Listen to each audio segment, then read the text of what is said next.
Hyvää huomenta kaikille. Tervetuloa Digipedagogiikan studioon. Meillä on tänään studiossa aiheena modulaarisuus ja piensuoritteet jatkuvan ja joustavan oppimisen tarjottimella. Meillä on Digivisiossa tällä hetkellä meneillään osatoteutus työaiheeseen liittyen ja tänään me saamme kuulla sitten meidän osatoteuttajien johdatusta aiheeseen. Tämä Digipedagogiikan studion henki on keskusteleva ja me toivotaan, että käytätte tuota chat-toimintoa kysymysten ja kommenttien esittämiseen. Ja meillä on siellä chatin puolella sitten työryhmästä asiantuntijoita vastaamassa kysymyksiin ja voidaan myös ottaa sieltä nostoja sitten keskusteluun. Ja voitte myös nostaa kättä ja pyytää puheenvuoroa, jos tulee sellainen olo, että haluatte ottaa puheenvuoroa. Aloitetaan lyhyellä esittäytymisellä. Mun nimeni on Sini Hakala ja mä työskentelen Digivisio 2030 hankkeessa koordinaattorina.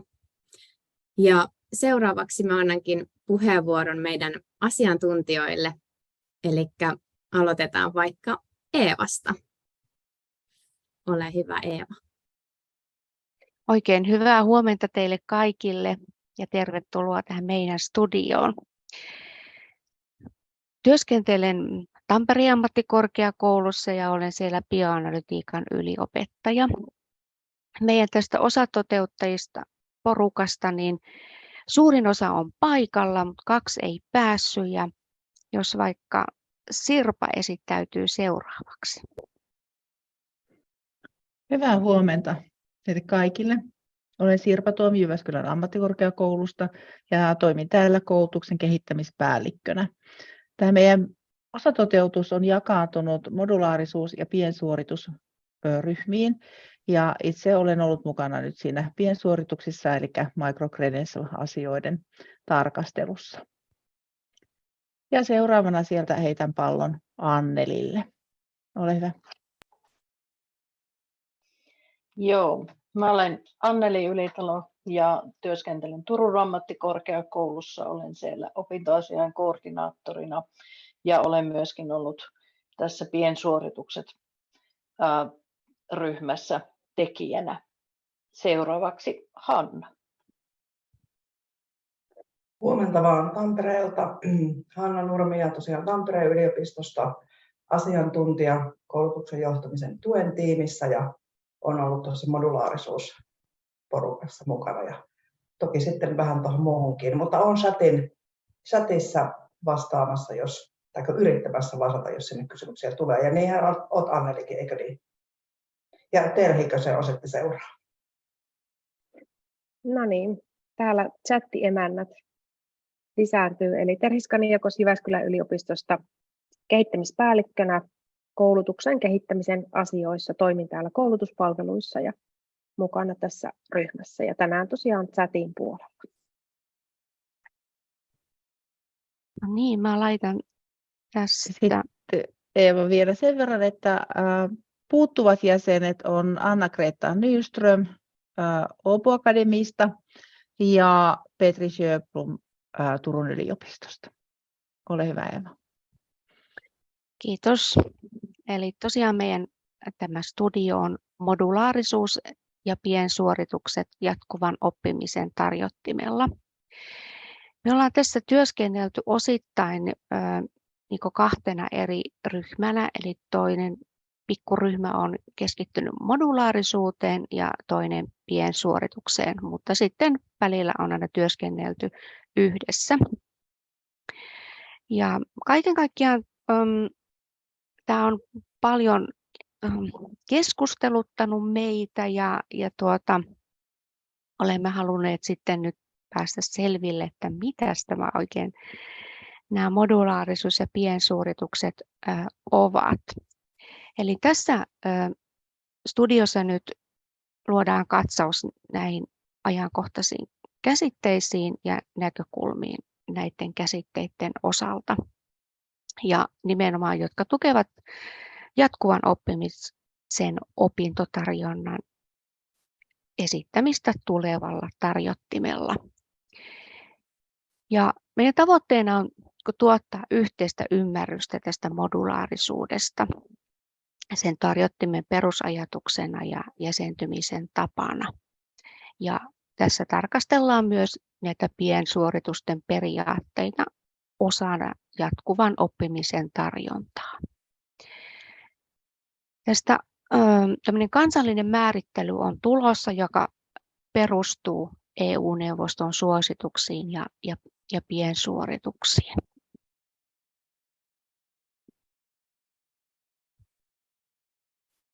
Tässä on todella vielä nämä meidän osatoteuttajat. Me editään näin, että tosiaan ihan pientä yleiskuvausta oli tässä alussa ja sitten siirrytään noihin käsitteisiin ja minulla on tämä modulaarisuus ja Sirpa jatkaa sitten tuosta piensuorituksista ja sitten myös näistä case-esimerkeistä ja lopuksi on sitten tuosta opetussuunnitelmayhteistyöstä.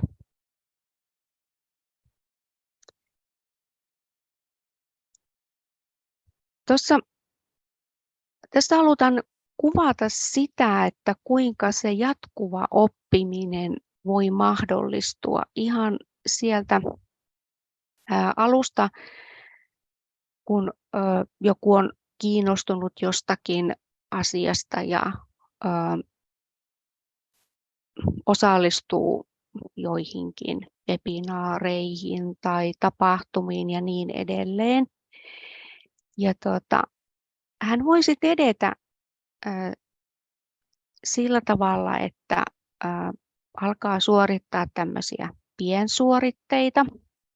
Näistä tosiaan tulee sitten vielä tässä tarkemmin Sirpan kertomana, eli piensuoritteet nyt ymmärretään tällä hetkellä, että ne on semmoinen 1-59 opintopistettä. Ja näihin sisältyy aina arviointi ja myös todistus. Ja sitten edelleen voi suorittaa opintojaksoja ja sitten vielä edelleen opintokokonaisuuksia, ja joista voi sitten mahdollisesti ihan myöhemmin saada tutkinnon. No sitten näihin käsitteisiin, eli aloitetaan tällä modulaarisuudella.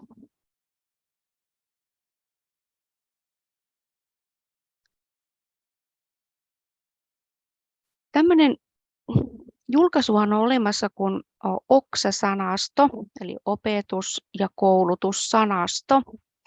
Sen edellinen versio on vuodelta 2021.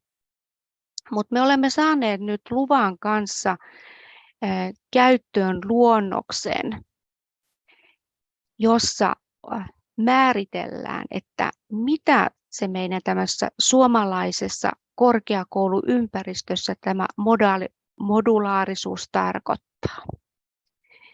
Eli määritelmä yksinkertaisuudessaan on, että se on periaate, jonka mukaan opinnot rakentuvat porrasteisesti moduuleista. Ja tämä porrasteisuus viittaa siihen, että päästäkseen suorittamaan jotakin moduulia, niin opiskelu on mahdollisesti suoritettava määrättyjä esitietoina vaadittavia moduuleita. Ja tosiaan tämä modulaarinen rakenne suomalaisessa korkeakoulussa on sitä, että tutkinto koostuu opintopistemitoitetusta opintokokonaisuuksista, ja jotka koostuvat edelleen opintojaksoista. Eli ihan voi sanoa, että tuttua asiaa varmaan meille kaikille. Mutta mitä siellä muuta sanotaan tässä luonnoksessa tästä modulaarisuudesta, niin on se, että tosiaan tutkintojen koostumista osista ja sitä, että osille on kuvattu tosiaan ne itsenäiset tavoitteet ja sisällöt. Ja tässä korostaa myös sitten sitä, että opiskelijalla on mahdollista valita opintojaksoja. Ja samojen kokonaisuuksien tarjoamista eri tarkoituksiin ja sitten, että opintoja, yleensä näitä opintojaksoja jaetaan pieniin paloihin helpottamaan erityisesti sellaisia henkilöitä, jotka käyvät työssä.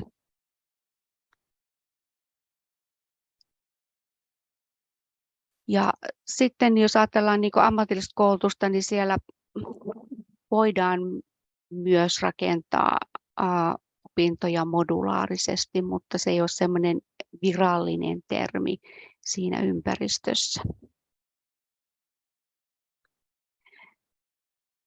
No, tässä on sitten selvitelty sitä opintokokonaisuutta ja opintojaksoa, että miten ne menee, miten ne on suhteessa toisiinsa. Eli opintokokonaisuus, eli on korkeakoulututkintoon kuuluvien opintojen osa, joka muodostuu 2 tai useammasta yhtä tai useampaa aihepiiriä tai ongelma-aluetta käsittävästä opintojaksosta. Ja sitten, eli se opintojakso, määritelmä on tietysti ihan tuttu kaikille, mutta sitten tosiaankin tässä välissä, että mikä se on se moduuli, eli suhteellisen itsenäinen opintojen rakenneosa, jonka sisältö ja tavoitteet on kuvattu erikseen, josta voi saada erillisen suoritusmerkinnän ja joka voidaan kytkeä osaksi useaa eri käyttöyhteyttä. Ja sitten se modulaarisuus. Näette sen määritelmän, mutta vielä sen nyt tässä sanon, eli periaate, jonka mukaan opinnot rakentuvat porrasteisesti moduuleista tai suhteellisen itsenäistä rakenneosista, joiden tavoitteet ja sisältö on kuvattu erikseen, joista voi saada erillisen suoritusmerkinnän ja jotka voidaan kytkeä osaksi useaa eri käyttöyhteyttä. Eli tämä on sitä OKSA-sanaston määritelmää, johon tietysti meillä sitten täytyy sitoutua, mutta virallisesti tätä ei ole vielä hyväksytty. No, tässä meidän osatoteutuksessa niin sitä haluttiin kuitenkin lähteä vielä vähän niin kuin syvällisemmin tarkastelemaan sitä modulaarisuutta. Ja näin ollen olemme aloittaneet tekemään kirjallisuuskatsauksen, eli että mitä se modulaarisuus on niissä opetussuunnitelmissa.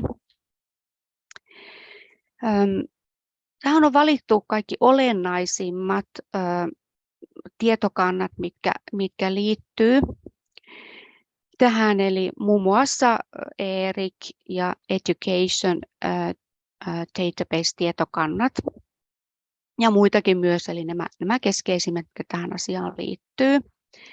Ja rajaus on tehty sillä tavalla, että tämmöisiä vertaisarvioituja artikkeleita, kielirajaus englantia, sitten mitkä on 2011 ja sen jälkeen tulleet julkaisut.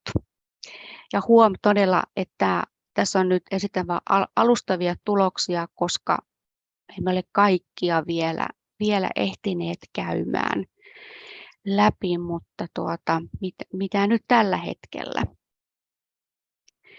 Et kaiken kaikkiaan siis moduuleistahan puhutaan hyvin monilla eri aloilla, että hyvin käytetty termi sinänsä. Eli kaiken kaikkiaan sitä kokonaisuutta yrittää niin kuin hahmotella sitten tämmöisillä pienemmillä osilla. Mutta sitten jos ajatellaan, että mitä se niin kuin opetussuunnitelmissa oppimista tarkoittaa, niin todella se on aika sekavaa se käyttö, eli ei ole varsinaisesti semmoista selkeää määritelmää, että mikä se moduuli on, minkä kokoinen se on ja muuta.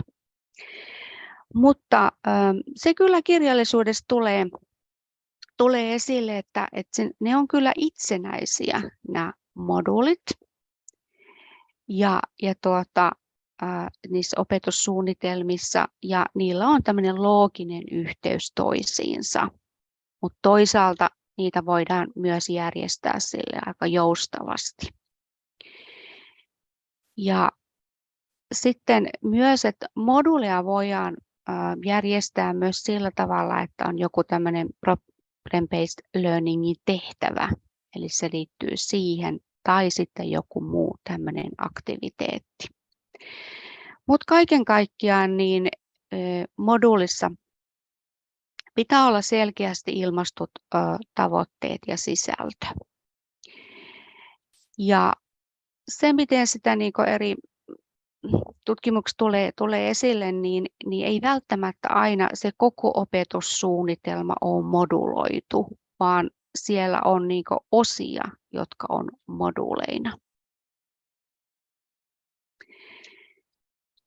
No, tässä sitten on esitettynä se, että millä tieteenaloilla tai missä tähän liittyvää tutkimusta on tehty. Toistaiseksi, mitkä siellä niin painottuu, ne on enemmänkin niin business ja teknologia. Toki muillakin, mutta eniten se näyttäytyy siellä puolen. Ja sitten Yhdysvalloissa suurin osa tutkimusta on tehty, mutta kyllä sitten muuallakin päin maailmaa. No, mitä hyötyä siitä modulaarisuudesta on opiskelijalle? Eli tässä niin todellakin se on opiskelijakeskeistä, eli opiskelijaoppiminen on siinä niin ytimessä. Ja sillä tavalla halutaan helpottaa sen opiskelijan oppimista. Ja sitten, että se opetus, jota opiskelija saa, kun se on rakennettu moduuleihin, niin sitä pidetään korkeatasoisempana. Ja opiskelijoille on myös kokonaisuuksien hallinta helpompaa. Ja tässä pyritään enemmänkin niin semmoiseen ymmärtävään ja syvällisempään oppimiseen kuin tämmöisessä niin kuin täysin opintojaksoperusteisessa opetussuunnitelmassa. Ja sitten myös se, että opiskelijat voi joustavasti valita moduuleja kiinnostuksen ja kykyjen mukaan. Ainahan se ei varmaan kaikissa opetussuunnitelmissa ole mahdollista, mutta tätä pidetään myös sellaisena hyvänä asiana. No, mitä modulaarisuudesta on hyötyä opetukseen? Eli opettajien yhteistyö helpottuu, kun he yhdessä suunnittelevat ja sitten toteuttavat sitä opetusta. Ja sinänsä niin sopii useille aloille, mutta erityisesti sellaisille aloille, joissa niin asiat muuttuvat nopeasti. Ja sitä pidetään tehokkaana menetelmänä opettaa. No, tästä jatkaakin sitten Sirpa, eli piensuoritus, pieni osaamiskokonaisuus. Sirpa, ole hyvä. Kiitos. Tuossa chattia sen verran vilkasin, että jaatko sä, Eeva, vielä sitä sieltä käsin, sulla on se viimeisin diasarja. Chattia vilkaisin sen verran, että siellä pohdittiin tätä modulaarisuus ja opintokokonaisuudet, että mitä tämä moduuli nyt tuo sitten sinne opetussuunnitelmaan. Niin otatko sen oksasanaston, juurikin tämän kuvan?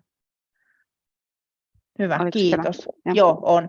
Tässä voisi ajatella tämän kuvan kautta niin kuin avata tätä käsitteistöä, miten tällä hetkellä niin kuin tässä työryhmässä itse olen tämän asian ymmärtänyt. Niin puhutaan makrotason opinnoista ja silloin tullaan sinne tutkinto-ohjelmien opintoihin ja opetussuunnitelmiin. Ja tässä, missä on keskellä tuo opintokokonaisuus, niin siellä puolella meillä on se tutkintokoulutus. Ja tutkintokoulutukseen tavoitteen asetanta tulee tietyllä tapaa jo lainsäädännöstä. Ja silloin opetussuunnitelmatyössä on hyvä käyttää tuota opintokokonaisuuskäsitettä ja puhua opintojaksoista. Ja sitten tuo moduuli, niin sen käyttötarkoitus on hyvin moninainen. Ja siellä chattikeskustelussa näkyy myös se, että opintojakso voidaan moduloida. Niin tämä on juuri se juttu, mikä tulee nyt sitten piensuoritusten kohdalla esille. Eli siellä mikropuolella, niin siellä lähtee tapahtumaan moduulijuttua, mutta silloin kun lähdetään näihin piensuorituksiin ja pieniin osaamiskokonaisuuksiin, niin tuo moduulin tulee olla sellainen, että se on arvioitavissa ja siitä voidaan antaa todistus. Mutta on paljon sellaisia moduleita, mitä ei arvioida itsenäisesti, millä ei ole niin kuin selkeitä osaamistavoitteita, laatua ei ole varmistettu, koulutustasoa ei ole määritelty, niin silloin niitä ei voi puhua niin kuin pieninä osaamiskokonaisuuksina. Mutta tähän palataan nyt sitten, kun mennään sinne piensuorituksiin vielä enemmän. Okei, Sirpa. Kiitos. Ja no, sä voit sitten tästä jatkaa Ja laitatko sen eteenpäin. piensuoritukset ja sieltä Joo, se ensimmäinen. Seuraava näin. Eli Euroopan unionin neuvosto on antanut suosituksen piensuorituksista eli microcredential-opinnoista. Ja tämä suositus on julkistettu tänä vuonna kesäkuussa. Eli hyvin niin kuin tuoreesta asiasta on kyse.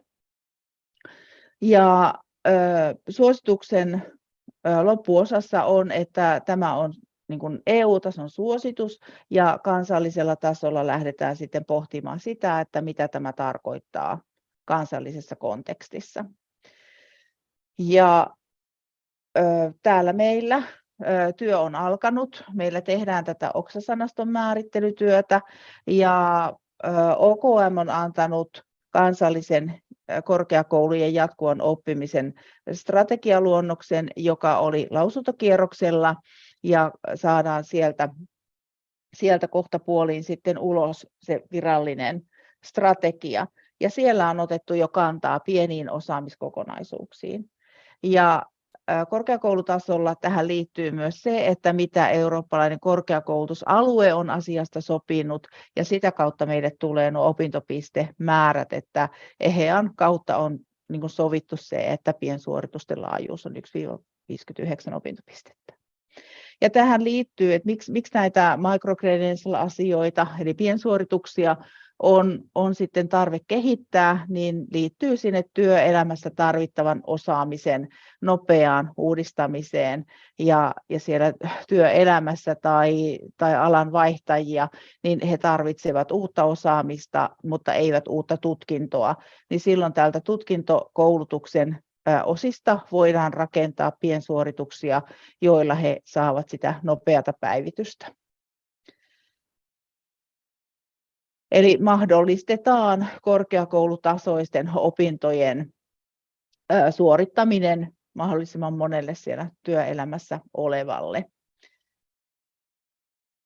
Ja tähän tarvitaan sitten sitä yhteistä näkemystä Euroopan tasolla, jotta meillä on Euroopan tasolla yhteinen ymmärrys siitä, mitä ne microcredentialit on, ja sitten me tarvitaan kansallisella tasolla yhteinen ymmärrys siitä, että millä käsitteillä me puhutaan tästä asiasta. Ja tällä hetkellä OKSA-sanastossa se on se piensuoritus ja pienet osaamiskokonaisuudet.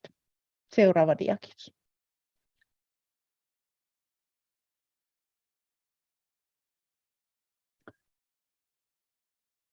Ja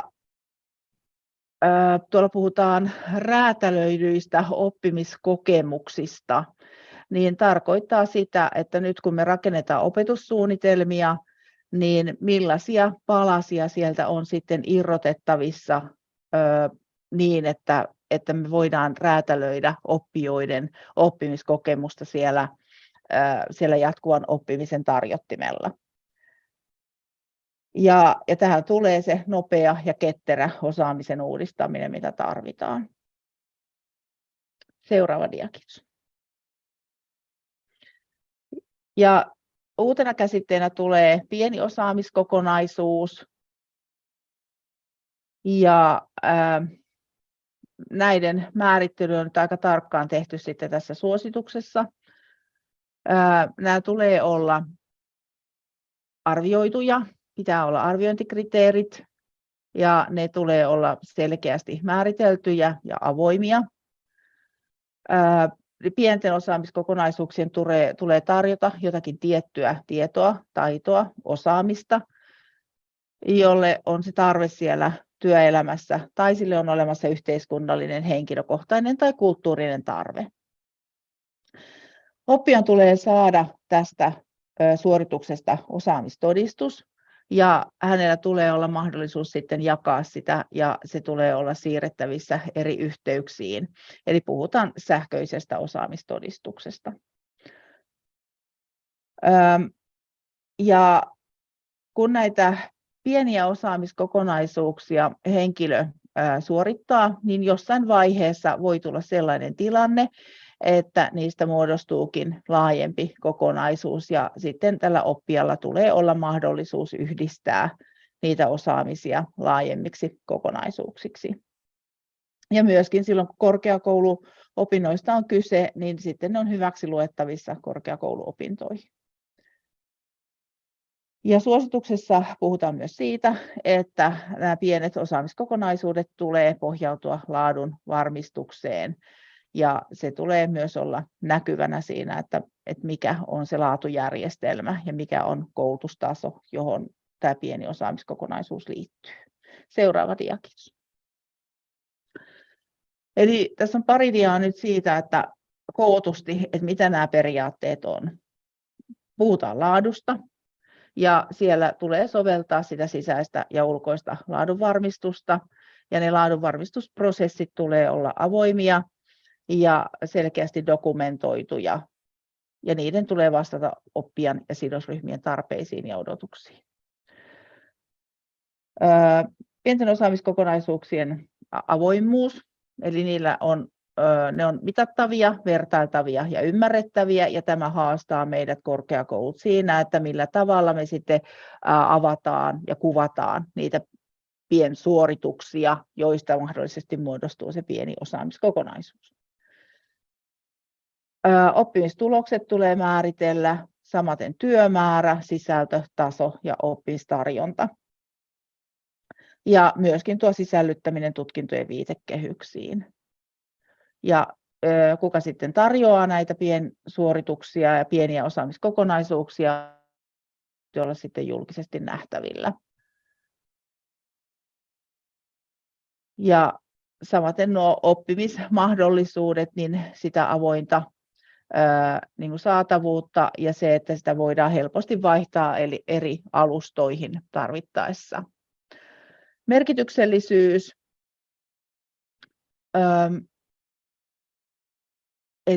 Eli sillä täytyy olla sen osaamisen uudistamisen osalta se merkityksellisyys. Ja tässä haastetaan nyt sitä, että millä tavalla me korkeakoulut keskustellaan työelämän ja sen koko oppimisen ekosysteemin kanssa siitä, että mitä nämä merkitykselliset oppimiskokemukset on, ja oppijat on itse avainasemassa siinä, että mitä osaamista he tarvitsevat ja mistä he sen sitten saavat. Arvioinnin tulee olla luotettavaa ja ne oppimistulokset, joita arvioidaan, niin ne täytyy olla nähtävillä sitten oppijoille, kun he tätä piensuoritusta tai sitä koko pientä osaamiskokonaisuutta lähtevät valitsemaan. Ja myös puhutaan pinottavuudesta. Tässä on myös kerrytettävyyskäsite, niin täällä tulee nyt esille tämä modulaarisuus. Eli näistä piensuorituksista, jotka ovat nyt vaikka sen 1 opintopistettä, niin sieltä pitää sitten pystyä kerryttämään niitä kokonaisuuksiksi. Chatti multa piiloon. Eli tämä, että millä tavalla niitä voi kerryttää ja yhdistää, niin siitä päättää organisaatiot, jotka sitten vastaanottaa näitä suorituksia ja antaa ne suoritusmerkinnät. Mutta se on huomioitava, että se kerryttäminen ei automaattisesti luo oikeutta tutkintoon, eli puhutaan jatkuvasta oppimisesta. Se voi olla täydennyskoulutusta, avointa ammattikorkeakouluopintoa, erikoistumisopintoja, eli tutkintoon oikeus edelleenkin sitten haetaan meidän hakuprosessien kautta. Ja sen saa valintaprosessista sitten sen tutkinto-oikeuden. Seuraava dia, kiitos.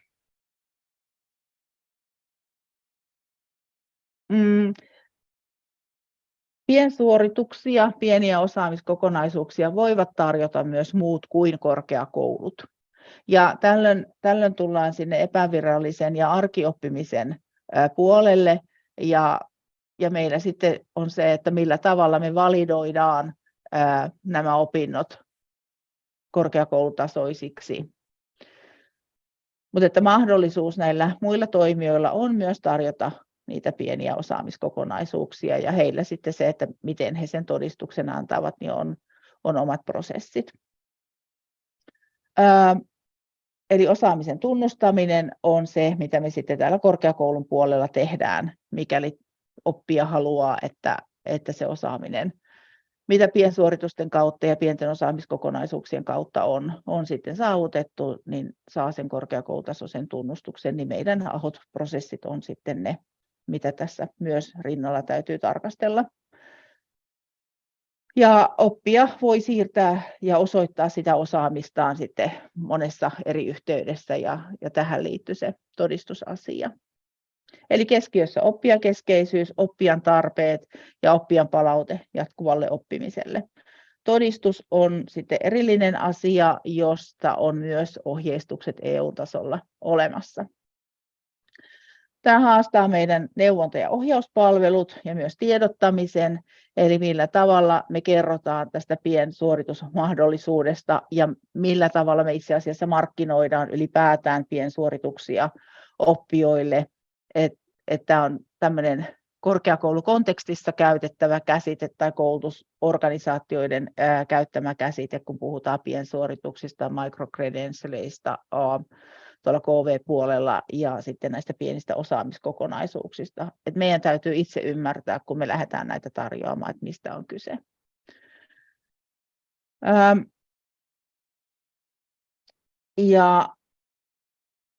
Ja sitten se, että nämä myös tukee näitä henkilöiden koulutus- ja uravalintoja.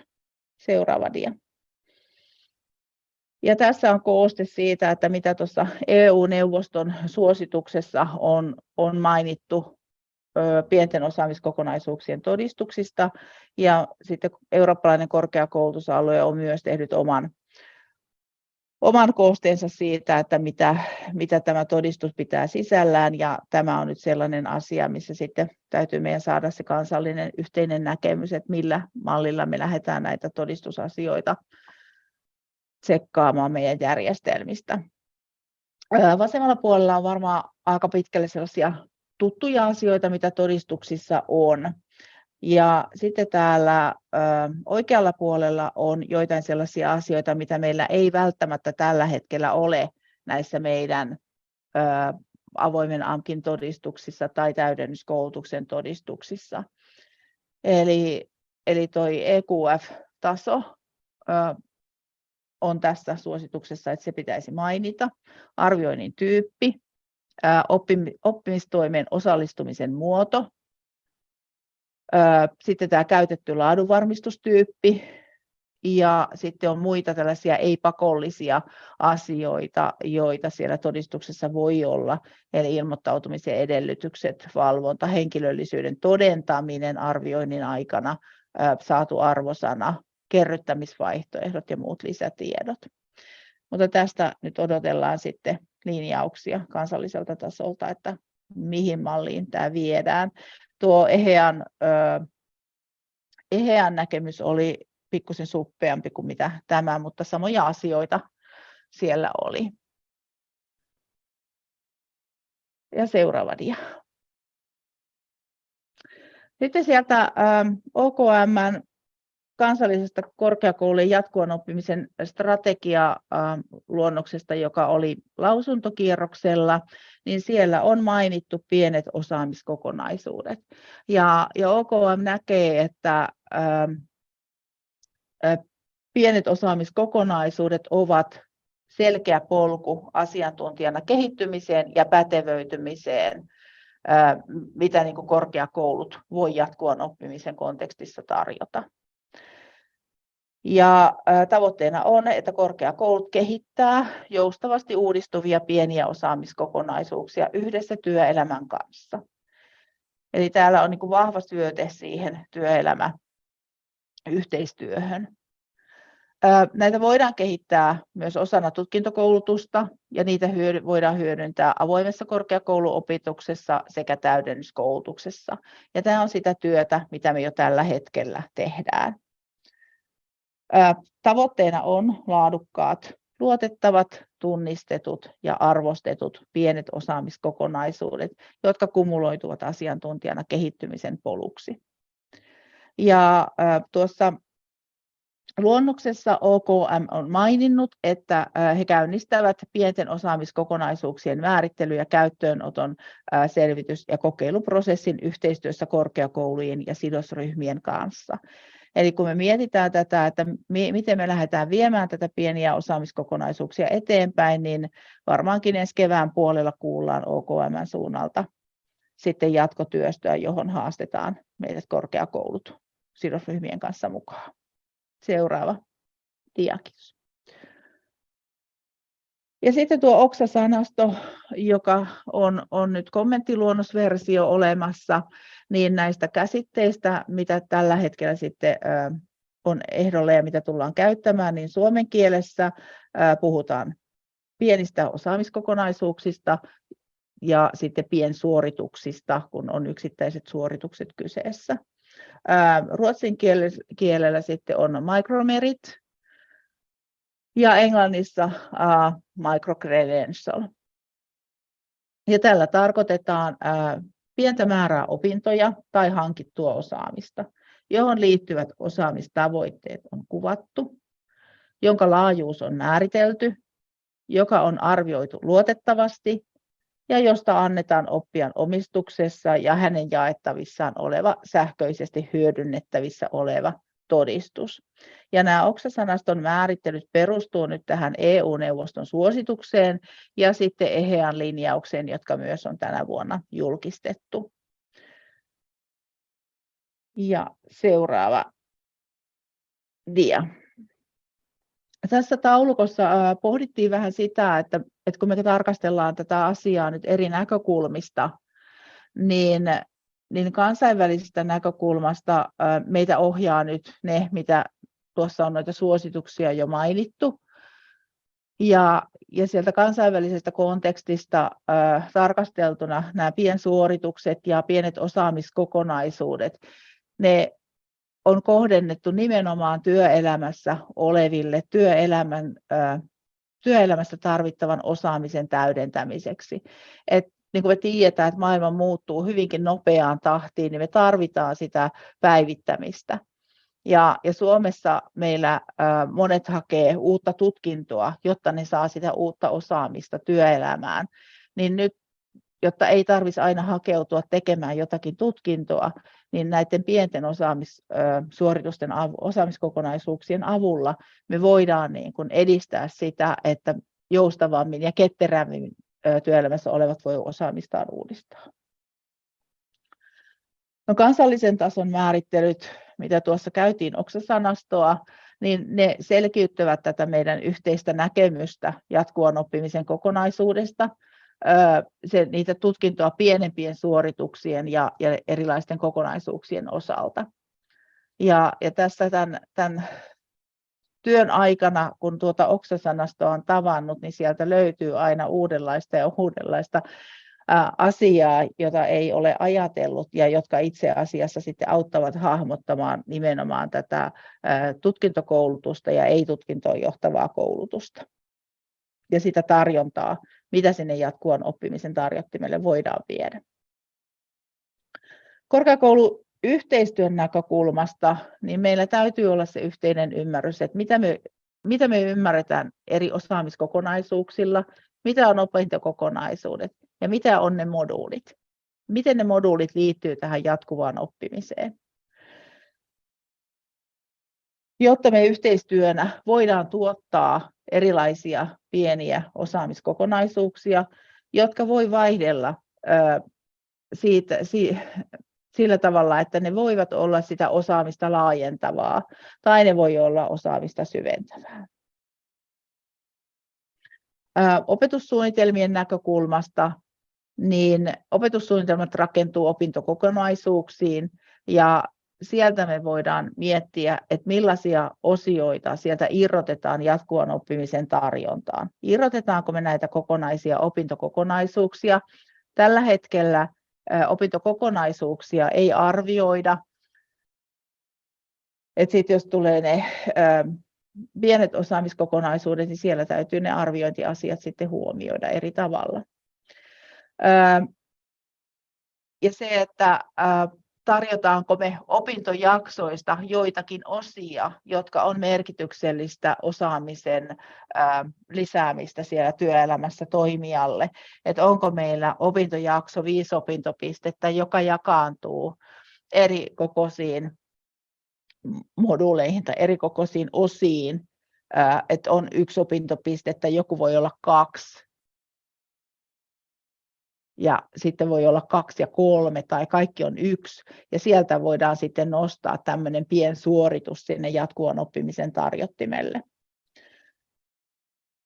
Että tässä on niin monia mahdollisuuksia opetussuunnitelmatyön näkökulmasta ja siitä, että miten tutkinto-ohjelmien opetussuunnitelmat voi toimia eräänlaisena alustana siinä, että lähdetään hahmottelemaan sitä jatkuvan oppimisen tarjontaa, niin kuin tällä hetkellä varmaan kaikissa korkeakouluissa tehdäänkin.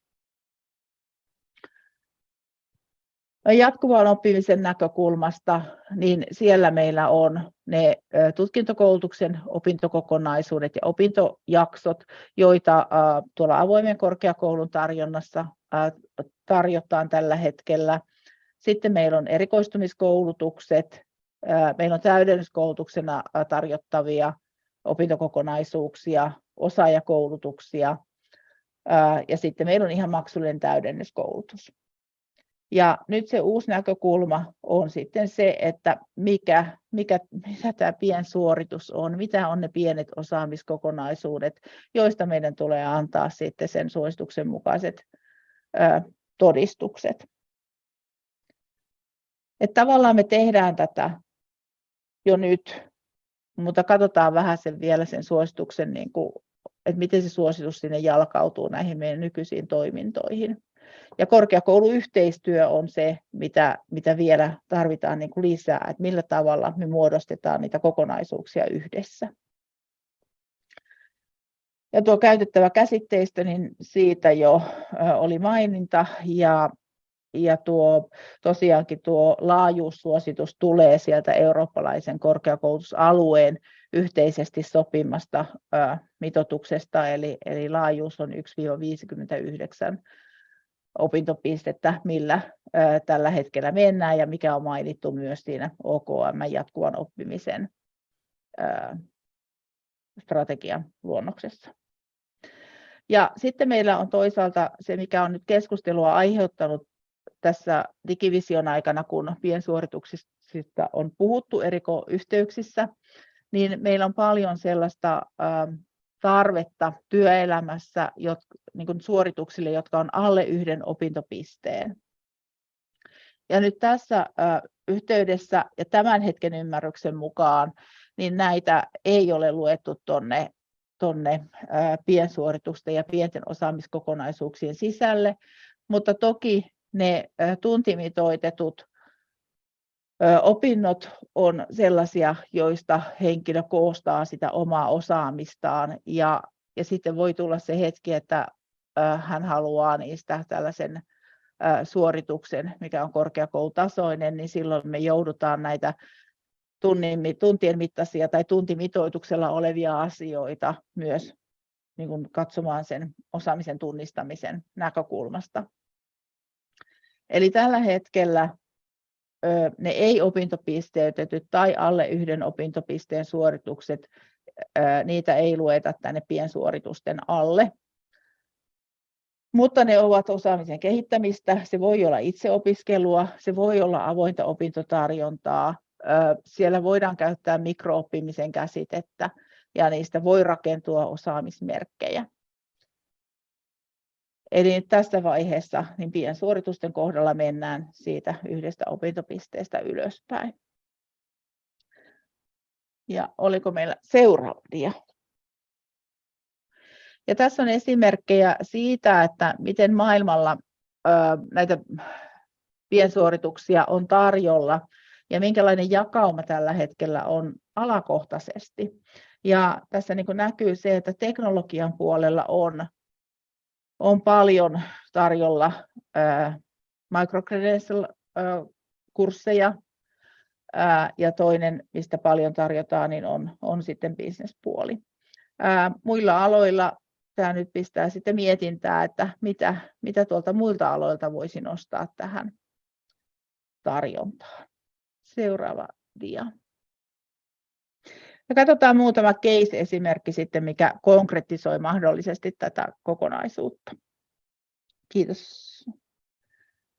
Puhutaan pinottavista piensuorituksista, joissa oppija luo sen oman tyylisen osaamisportfolion. Ja hän voi lähteä pinoamaan niitä vertikaalisesti, eli hän syventää sitä osaamistaan jostakin tietystä aiheesta. Ja esimerkki tässä on nyt tuolta maailmalta, että on esimerkiksi tämmöinen Business Analytics taso 1, sitten on taso 2 ja taso 3. Eli saa sitä syvällistä tietoa Business Analytics-asioista. Sitten on horisontaalinen pinoaminen, eli opitaan eri aiheista, mutta ne voi niin kuin, niistä voi koota sitten tämmöisen kokonaisuuden, eli esimerkiksi markkinoinnista, johtajuudesta, projektihallinnasta otetaan niitä piensuoritteita. Ja ne tavallaan lisää sitä henkilön omaa osaamista ja ne tuo jotakin arvoa myös sinne työyhteisön osaamiseen. Sitten on hybridipinoaminen myös mahdollista, eli yhdistetään näitä 2 edellistä, että esimerkiksi ne Business Analytics-tason 2 kurssia ja sitten projektihallinnasta niin 2 suoritusta. Nämä voi olla, näiden laajuudet voi olla nyt mitä vaan sitten huomioiden se ehto, mikä tuolla oli. Ja sitten puhutaan näistä moduuleista, niin myös moduulit muodostavat tällaisen horisontaalisen pinoamisen mahdollisuuden, eli otetaan rinnakkaisia sisältöjä eri aloilta.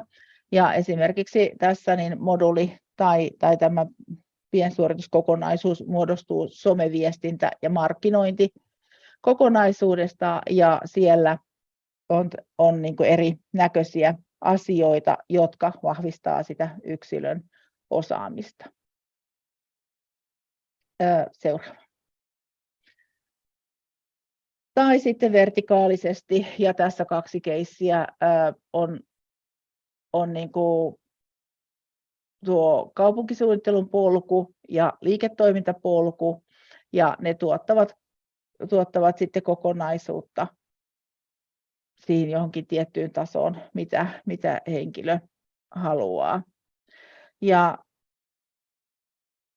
toki täällä sitten tulee niitä erilaisia haasteita, että tässä oppijan täytyy tunnistaa se oma taso, että mistä hän lähtee liikkeelle. Täältä pitää olla niin kuin selvillä nyt niissä meidän kuvauksissa, että mitä on se taustaosaaminen, mitä henkilöllä tulee olla. Siellä ei voida kuvata sitä, että mitä meidän opintojaksoja pitäisi olla alla, vaan pitää kuvata sitä, että oppijalla tulee olla tällaista ja tällaista osaamista, jotta voi osallistua sitten tälle piensuorituskokonaisuudelle.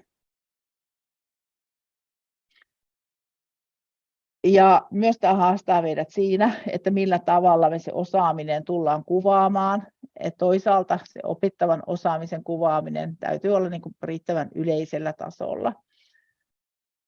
Ja jos opintojaksot sitten tulee eri korkeakouluista, niin meidän täytyy niin kuin miettiä, että kuka tietysti tarjoaa mitäkin, mutta myös se, että kuka loppupelissä koordinoi sen piensuorituskokonaisuuden tai sen moduulin, mikä sitten tulisi sinne jatkuvan oppimisen tarjottimelle ihan niin kuin moduulina.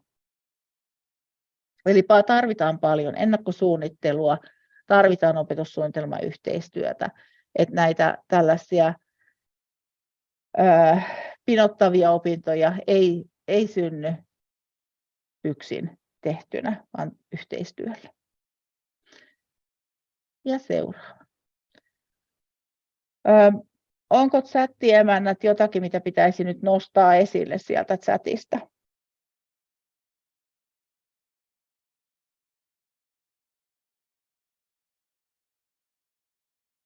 Keskustelu käy vilkkaana. Tuossa olisi Eevalle ollut pari kysymystä ihan siitä niin kuin aika alkudioista, mutta pitäisikö mennä loppuun kuitenkin ja ottaa sitten ne? Selvä, mennään eteenpäin. Yep. Joo, mennään eteenpäin. Eli opetussuunnitelmayhteistyö, miten me se ymmärrettiin tässä yhteydessä, niin tarkoittaa sekä sitä opetuksen suunnittelua että opetuksen toteutukseen liittyvää korkeakoulujen välistä yhteistyötä. Seuraava dia. Ja tässä on niin kuin pari diaa tällaisia suosituksia korkeakoulujen väliseen opetussuunnitelmayhteistyöhön. Eli me niin kuin korkeakoulut määrittelemme yhteisesti opetussuunnitelmayhteistyöhön liittyvät käsitteet, sanaston ja sovitaan, mitä käsitteitä ja sanastoa pyritään käyttämään. Ja tässä meidän tukena on nyt se OKSA-sanasto. Eli kansallisella tasolla luodaan sanastoa, jota käytetään nyt lainsäädännössä ja viranomaiskielessä, niin voidaan myös miettiä, että millä tavalla me korkeakouluissa sitten mennään linjassa näiden käsitteiden kanssa. Korkeakoulut kuvaa omat opetussuunnitelmat niillä yhteisesti sovituilla käsitteillä niin, että kaikilla korkeakouluilla on mahdollisuus ymmärtää toistensa opetussuunnitelmia alakohtaisista tai muista eroavaisuuksista huolimatta. Ja toki se ymmärrettävyys myös, että oppija kun tekee valintoja jatkuvan oppimisen tarjonnasta, niin myös ymmärtää sen, mitä siellä tapahtuu, että me on sillä tavalla niin kuin yhtenäisiä. Ja tähän mietittiin sitä, että opetussuunnitelmien kuvaamiseen voidaan tarvittaessa antaa kansallisen tason ohjeistusta, eli myös niin kuin kansallisella tasolla käydä keskustelua siitä, että mitä me niin kuin näillä asioilla ymmärretään, mutta kuitenkin huomioiden korkeakoulujen autonomia. Seuraava. Ja tämä opetussuunnitelmayhteistyö, niin sehän perustuu korkeakoulujen välisiin sopimuksiin, ja niissä sopimuksissa määritellään yhteistyön toimijat, tavoitteet ja yhteistyössä tehtävät toimenpiteet ja niihin liittyvät käytännöt. Ja yksi tämmöinen niin kuin ehdotus on täällä myös, että sopimuksen malli voidaan tarvittaessa antaa kansallisella tasolla. Tiettyjä asioita me jo sovitaan tässä, tai on sovittu Digivision niin kuin hankkeen myötä, ja sitten se, että millä tavalla hankkeen jälkeen sitten tätä yhteistyötä tehdään. Eli nyt Digivision kohdalla niin meille tulee yhteinen kansallinen tarjotin, jossa meidän opetustarjonta on näkyvillä. Ja siellä tarjottimella oppijoiden tulee pystyä vertailemaan meidän tarjontoja, jotta he pystyvät tekemään valintoja, niin tämä haastaa meidät nyt siihen yhteiseen puheeseen, mitä tullaan käymään. Ja opetussuunnitelman yhteistyölle tulee myös varata korkeakouluissa aikaa ja työvoimaresursseja. Että tämmöinen opetussuunnitelman yhteistyö on vaativaa ja se haastaa meitä kaikkea siihen, että me käydään oikeasti sitä keskustelua ja mietitään sitä, että keiden kaikkien tulee osallistua sitten tähän opetussuunnitelman yhteistyöhön ja kuinka paljon resursseja siihen suunnataan. Myös pohdintaa siitä, että olisiko tämä opetussuunnitelman yhteistyö hyvä saada mukaan korkeakoulujen rahoitusmalliin nykyistä suuremmalla prosenttiosuudella. Että tällä hetkellähän yhteistyöstä tulee aika pieni prosentti. Mutta varmasti tämä yhteistyö on niin kuin puheissa, monissa strategioissa ja linjauksissa, niin toivon mukaan sitä myös sitten arvostetaan siellä rahoitusmallin näkökulmasta. Ja seuraava. Tässä oli meidän esitys aikamoisella tykityksellä, niin otetaanko me nyt niitä kysymyksiä sieltä? Mä voisin nostaa heti alkuun. Siellä on Raisa-Miinalla käsi ylhäällä, niin haluaisitko... Okei, nyt käsi laskeutui. ei ollutkaan kysyttävää. Okei, joo. Eli sitten voidaan ottaa chatista nostoja. Haluaisiko Anneli nostaa sieltä? Ootas, täällä on niin paljon, että täytyy ihan tutkia vähän aikaa. Mulla oli ne pari Eevalle osoitettua ylhäällä, niin mä voisin ne laittaa, koska ne liittyy suoraan ihan siihen dioihin. Eli täällä nyt mihin perustuu se ajatus, että moduuli helpottaa opettajien välistä yhteistyötä? No Niska, en muista ihan just tarkkaan siinä, mitä siinä oli raportoitu, mutta voisin kuvitella, että se tarkoittaa sitä, että kun niitä moduuleja, kun ne moduulit sisältää, niin kun siinä on joku teema ja erilaisia asioita siinä moduulin sisällä, niin tavallaan se niin kuin pakottaa tekemään opettajien välillä yhteistyötä ja sitä kautta sitten edistää sitä, että tosiaan yhteytetään sitten opettajia siihen teemaan liittyen, niin tästä siinä todennäköisesti on kysymys. Sitten olisi vielä tuohon vähän jatkoa, ehkä osittain jo vastasitkin, että miksi opetus sitten olisi parempaa, kun olisi nämä modulaarisuus? Yleensä siinä, kun moduulia rakennetaan, niin siinä on sitten joku todellakin semmoinen teema, semmoinen mielekäs kokonaisuus. Jos ajatellaan vaikka esimerkiksi just tuolta pianotiikan alalta esimerkin, että virtsan solujen tutkiminen. Ja sitä näitä perinteisessä opetussuunnitelmassa, kun se on rakennettu opintojaksoihin, niin on mitä se tarkoittaa sytologian, patologian puolella, kun sinne tehdään tämmöiset Papanikolaun värjäykset, miltä ne näyttää ne solut silloin siellä virtsassa. Mutta sitten taas toisaalta, mikä on semmoinen hyvinkin perustutkimus,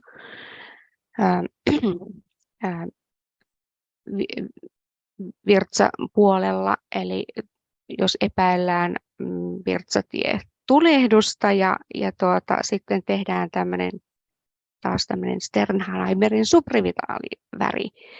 Ja siellä tietysti kiinnitetään ehkä enemmän toisiin asioihin huomiota. Patologian puolella taas sitten sitä, että miltä ne malignit näyttää, mutta sitten taas siellä kliinisen kemian puolella, että onko siellä niitä munuaisperäisiä soluja. Eli tavallaan sitten se on niin tehokkain, se opiskelija ymmärtää paremmin ne kokonaisuudet, että joo, virtsaa voidaan tutkia näin eri tavoilla ja että se yhdistää, että rakennetaan semmoinen moduuli, jossa on vaikka se virtsan tutkiminen ja sitä lähestytään vähän niin kuin eri tieteen puolilta. Joo, kiitos. Oli kyllä. Nyt oli luonnontiedettä. Yes. Hei, pitäisikö nostaa tähän samaan syssyyn nyt sitten kysymys tuosta, mitä nyt parikin kertaa tuossa chatissa on ollut, että onko nyt moduuli, tai ei ole välttämättä Eeva sulle pelkästään, että muutkin saa tietysti ottaa kannalta, onko nyt tämä moduuli tarkoitettu pelkästään tuonne jatkuvan oppimisen tarjonnan käyttöön, vai onko tarkoitus ottaa myös sitten tuonne ihan tutkintokoulutukseen? Mä voisin vastata sen oksasanaston kautta, että siellä vissiinkin linjoilla on myös Totti, korjaa, jos olen väärässä. Niin kun oksasanaston käsitehierarkiaa katsoo, niin minusta se aika selkeästi osoittaa sen, että korkeakoulututkintoon liittyy opintokokonaisuuskäsite.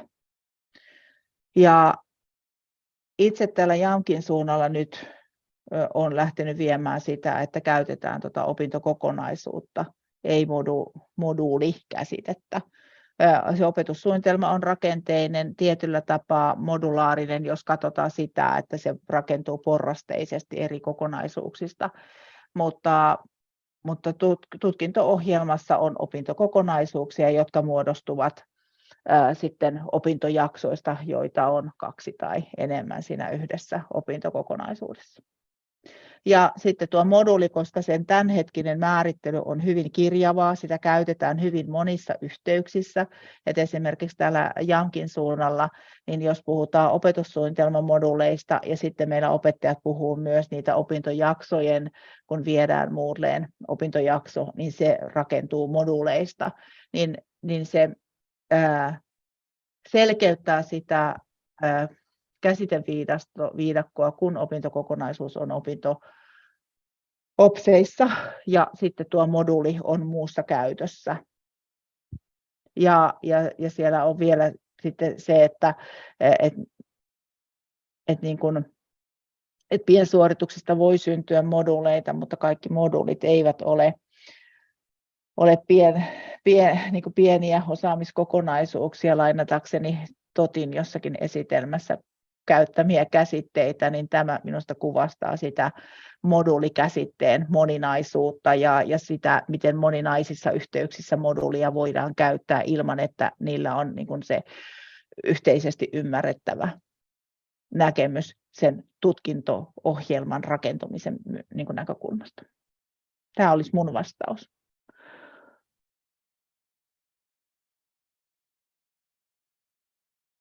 Joo, ei mulla alkaa tuohon mitään lisättävää ole, mutta haluaako Totti ottaa kantaa tähän?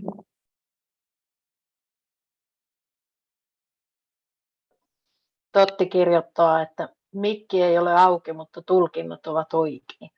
Kiitos. Ja sitten tuossa, oliko Terhi sulla joku vastaus kanssa? Kuuluuko ääni? Kuuluu. Joo. Ei oikeastaan muuta kuin tässä, kun on paljon käyty keskustelua nyt näistä käsitteistä, niin tämä meidän työhän on ollut nyt tämmöistä selvitystyötä ja hirveän hyvää tämä keskustelu, mitä täällä chatissa on nyt käyty. Ja mehän tullaan kokoamaan näistä nyt sitten ensinnäkin yhteenveto ja me voidaan tehdä ehdotuksia ja suosituksia. Päätöksiä tullaan varmaan sitten tekemään myöhemmin, mutta että kyllä tässä tarvitaan siis sellaisia niin kuin ainakin aika vahvoja suosituksia tähän yhtenäistämiseen just sen takia, että esimerkiksi tämä erilaisen tarjonnan, mitä Sirpakin tuossa kuvasi, että miten sitä tullaan kokoamaan ja Ja miten meidän niin kuin opetushenkilöstökin on tosi tärkeää, että ne käsitteet on selkeät ja johdonmukaiset, että kun me puhutaan näistä vähän erilaisista konteksteista, niin me pysytään selkeästi kärryillä siitä, että mistä me milloinkin puhutaan. Että kyllä tässä niin kuin tosi paljon on tätä työtä, mutta nyt sitten tarvittaisiin sitä viisautta siihen, että minkälainen se on se kokonaisuus ja miten se kokonaisuus tulee rakentumaan. Ja sitä me nyt yritetään. Tämä työ on ollut tosi haasteellista, mutta nyt kun meitä on ollut 7 eri korkeakoulun edustajaa tekemässä tätä meidän osatoteuttajatyötä, niin tämä on ollut kyllä todella hyvä ja niin kuin paljon keskustelua ollaan käyty, mutta että kyllä tämä niin kuin vielä vaatii työtä ihan selvästikin. Ei vielä olla maalissa sitten sen kanssa. Ei mulla muuta.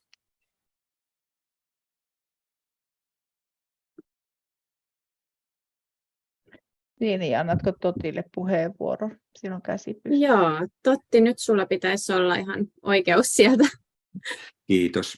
avata Kiitos. linjat, ole hyvä. Kiitos. Joo, tämä moduulikäsitteeseen rajautuen ja sitten toisaalta tuohon Oksan rakentumislogiikkaan. Oksa mallittaa suomalaista koulutusjärjestelmää ja siinä on mukana kaikki koulutusasteet. Ja tässä on sellaisia haasteita, missä lukiolaissa määritellään moduuli, mutta yliopisto- tai AMK-laissa ei.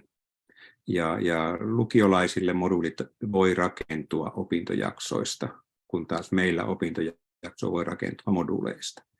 Ja jos vaikka jossain tietotekniikan opinnoissa syventävät opinnot voi muodostua meillä vaikkapa 4 moduulista tai 3 moduulista, jossa yhden sisällä on gradun tekeminen ja tämän tyyppisiä käytäntöjä. Ja varsinkin sitten kun tuo tarjonta, jos se kuvataan englannin kielellä, niin sitten tämä semanttinen sekavuus on kohtalaista. Mutta näillä niin kuin geneerisillä rakenne- tai niin kuin funktionaalisilla periaatteilla me vähittäin tätä saadaan ehkä kirkastettua sitten tämän kaltaisella yhteistyöllä, mitä tässä nyt juuri ollaan tekemässä. Tämmöinen kommentti tuohon moduuliasiaan. Sitten tuo pieni osaamiskokonaisuus ja pieni suoritus, niin pieni osaamiskokonaisuus on Oksa-esityksessä ensisijainen termi, suoritus toissijainen. Molemmilla on hiukan oma painotuksensa. Se kuvastaa sitä, että nämä 2 legitiimiä eurooppalaista frameworkia, eli toinen on se EUn ja toinen on EHEAn, niin ne painottaa eri asioita ja me koitetaan sovittautua niihin hiukan erilaisiin painotuksiin. Ihan tuommoisena tietokuvauksena tarjonnasta, niin ne on kuitenkin yhteneviä. Lisäykset. Kiitos Totti. Tämä oli tarpeellinen selkeyttävä tarkennus ja tosiaan tuo moduuli, niin sitä silloin kun ruvettiin miettimään korkeakoulussa moduleita, niin mekin pohdittiin ilmiöpohjaisuutta ja muuta, mutta se oli juuri silloin, kun lukion opetussuunnitelmia uudistettiin, että täytyy nyt niin kuin pitää se fokus siinä, että ollaan korkeakouluorganisaatioiden edustajia ja korkeakoulujen niin kuin opetussuunnitelmien kanssa tehdään työtä. Vieläkö tulee nostoja? Osaatko Totti vastata tuohon, kun täällä sanotaan, että Arenen kokouksessa on ymmärretty, että jatkuvan oppimisen strategian julkaisemisen jälkeen tullaan perustamaan työryhmä pienten osaamiskokonaisuuksien. Niitä varten te olette nyt tekemässä näitä Oksa-sanaston näitä määritteitä, että onko tämä joku eri työryhmä? No joo, mulla ei ole tietoa tästä Arenen toimenpiteestä. Se on hyödyllinen. Tuossa aikaisemmin, kun olen aika pitkään tässä sanastotyössä ollut mukana, niin oli tapana tehdä tämmöisiä korkeakoulukierroksia, mennä eri korkeakoulupaikkoihin paikkakunnilla ja keskustella yhteisesti niin pitkään, että syntyi konsensus siitä, että mitä joillakin opetussuunnitelmatyön peruskäsitteillä tarkoitetaan. Ja tämä on sitä jalkauttamista, ja niin kuin tuossa aikaisemmin totesin, niin myös EU-tasolla nyt mietitään niitä hyviä käytänteitä ja sitä, että mitä nämä määritelmät tarkoittaa. Eli nyt on joulukuussa ensimmäinen kokous Innsbruckissa, jossa tämmöistä hyvin niin kuin käytännöllisellä tasolla pyritään näitä asioita avaamaan. Siitä saadaan sitten tietoa meidän käyttöön ja katsotaan, että miten paljon tässä tätä jalkauttavaa työtä tarvitaan. Mutta mun mielestä tämä meidän foorumi tässä ja nyt toimii jo loistavasti. Ja on tärkeää saada kyllä nämä chatit niin kuin kommentoituna tai koottuna meille yhteisesti jakoon myös. Joo, ja me huomattiin, meidän tämä osatoteutustyö alkoi tuossa touko-kesäkuussa, niin sen jälkeen meille on tullut EUn suositusta, meille on tullut OKSA-sanaston luonnosta ja muuta. Tässä on ollut liikkuvia osia tosi paljon, ja sitten me lopulta todettiin, että me kerrotaan, mikä on tilanne tällä hetkellä. Että meillä ei ole kaikkeen vastausta, kaikkea ei ole vielä kiveen kirjoitettu, vaan homma jatkuu edelleen. Tässä ollaan menossa tällä hetkellä. Ja tuo, mikä tuolla oli tuo Arene OKM-viesti, niin tässä luonnoksessahan OKM niin kuin on kirjoittanut, että opetus- ja kulttuuriministeriö käynnistää kansallisiin tarpeisiin vastaavan pienten osaamiskokonaisuuksien määrittelyn ja käyttöönoton selvitys- ja kokeiluprosessin yhteistyössä korkeakoulujen ja sidosryhmien kanssa. Niin minusta tämä on viesti, että ensi vuoden puolella varmasti tulee tapahtumaan ja mitä todennäköisemmin niin sieltä OKM-suunnalta myös työryhmiä perustetaan, että me saadaan tämä niin kuin kansallisella tasolla yhteisesti sovituksi asiaksi. Vieläkö muuta nostoa sieltä nousee? Hanna, Anneli tai Terhi? No sulle Sirpa voisi kysyä tuosta, oli tämmöinen kysymys tuossa, että miten piensuoritus suhtautuu osaamismerkkiajatteluun? Sä sitä jotakin jo sanoit, mutta voisitko sä vielä vähän täsmentää?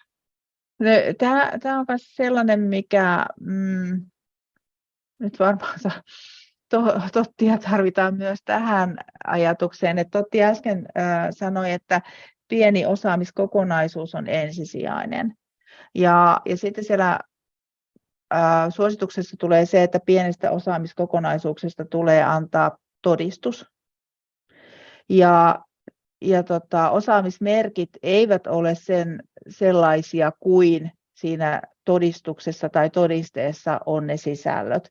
Eli ihan varma en ole siitä, että käykö osaamismerkki pienen osaamiskokonaisuuden todisteeksi vai onko se merkki sitten tällaisesta pienestä piensuorituksesta. Miten Totti näet asian?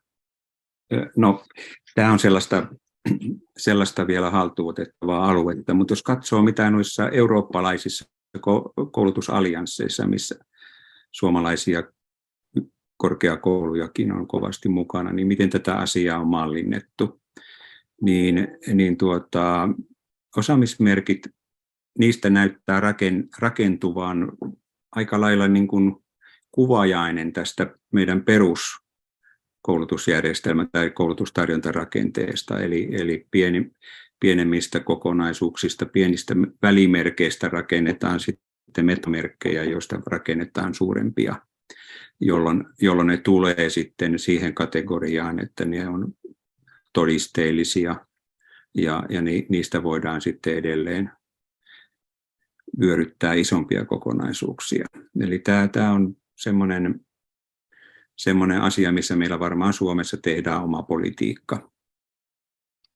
Mutta taustalla on tietysti se ajatus, että kaikki on vaiheessa tai toisessa hyväksi luettavaa, vaikka se lähtökohtaisesti olisi niin kuin eri painotuksella tuotettua ja suoritettuakin, missä ei niin kuin tuo opintopistevastaavuus esimerkiksi olisi kovin ensisijainen tarve. Kiitos Totti. Ja niin kuin se osaamismerkin paikan mä kyllä näkisin, että se olisi siellä jatkuvan oppimisen niin kuin joissain erityisesti sitten niissä pienemmissä, että tulee sitten sitä pinottavuutta ja se osaamisen näyttö tulee niiden merkkien kautta vähän niin kuin siihen suuntaan, mitä toit esimerkkejä tuosta eurooppalaisten yliopistojen verkostoista. Et koko ajan tässä niin kuin itsekin puntaroi sitä osaamismerkin, niin kuin, että aiemmin ennen kuin aloitin tätä työtä tässä osatoteutuksessa, niin mulle oli aika selvää, että joo, osaamismerkit, että nyt niin kuin saadaan niille vähän lentoa tätä kautta, mutta nyt mä oon ruvennut vähän himmailemaan osin niin kuin siitä, mitä Tottikin tässä kerroit asioita, ja sitten kun näitä suosituksia katsoo ja sitä, että mikä se todiste siitä osaamisesta on, niin ihan tarkkaa vastausta en pysty minäkään kyllä antamaan siihen, että osaamismerkit kuuluvat jonnekin, mutta eivät kuulu toisaalle. Niin tämä on nyt sitä yhteistä keskustelua, mikä sitten meillä on vielä edessä. Muita kysymyksiä?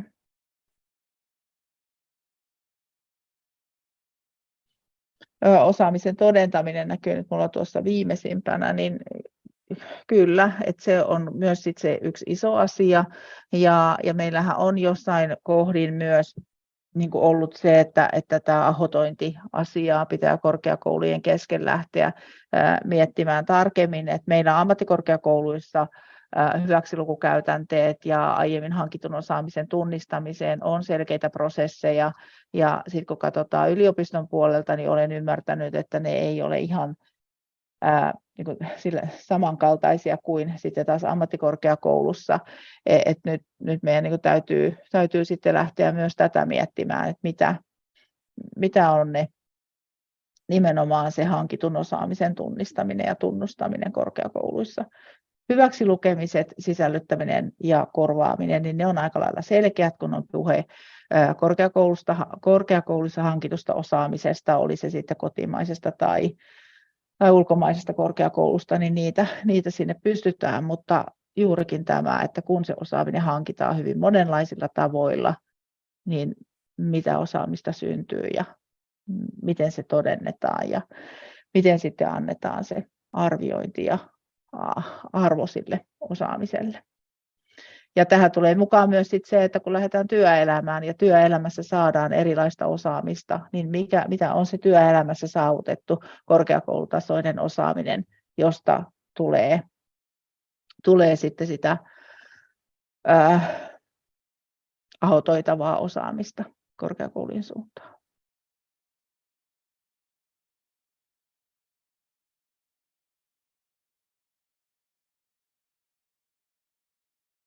Noin. Vieläkö nostetaan vai onko Sini meillä tässä jo loppuvaihe menossa? No nyt on aika hyvin sieltä ehditty jo tehdä nostoja, ja todella vilkasta keskustelua on kyllä ollut, ja me tosiaan tehdään näistä kaikista kysymyksistä ja kommenteista semmoinen kooste. Ja me laitetaan se sitten tämän studion tallenteen yhteyteen Digivision nettisivuille. Eli sinne voi sitten palata ja vielä päästä niin kuin perehtymään näihin kysymyksiin ja vastauksiin tarkemmin. Se tallenne tulee sinne noin viikon kuluessa, mutta tämä kooste ehkä hieman jäljessä, että käykää aina välillä kurkkaamassa siellä Digivision nettisivuilla, ja laitan tuohon chattiin nyt tuon ensinnäkin palautelinkin tästä studiosta ja sieltä myös suoran linkin tämän studion tapahtumasivulle. Eli sinne materiaaleihin sitten päivitämme tämän tallenteen, esitysmateriaalit ja ne kaikki chat-kysymykset koosteena. Mutta mä sanoisin, että voidaan tässä sitten pikkuhiljaa lopetella, ja tuolla nostan vielä Kati oli todella mielenkiintoisen tämmöisen monen ammattikorkeakoulun yhteisen hankkeen nostanut, missä luodaan ja pilotoidaan mikrokursseja yritysten tai yrittäjien tarpeisiin, niin tosi mielenkiintoinen nosto ja toivottavasti kuullaan siitä vielä lisää. Mutta kiitos kaikille osallistumisesta. Oli todella mielenkiintoinen studion aihe meillä tänään ja mukava nähdä, että herätti niin paljon keskustelua ja mielenkiintoa osallistujissa. Ja kiitos meidän mahtaville osatoteuttajille hienosti vedetystä studiosta. Ja mukavaa päivänjatkoa kaikille mun puolesta. Kiitos ja hyvää päivänjatkoa kaikille. Heippa.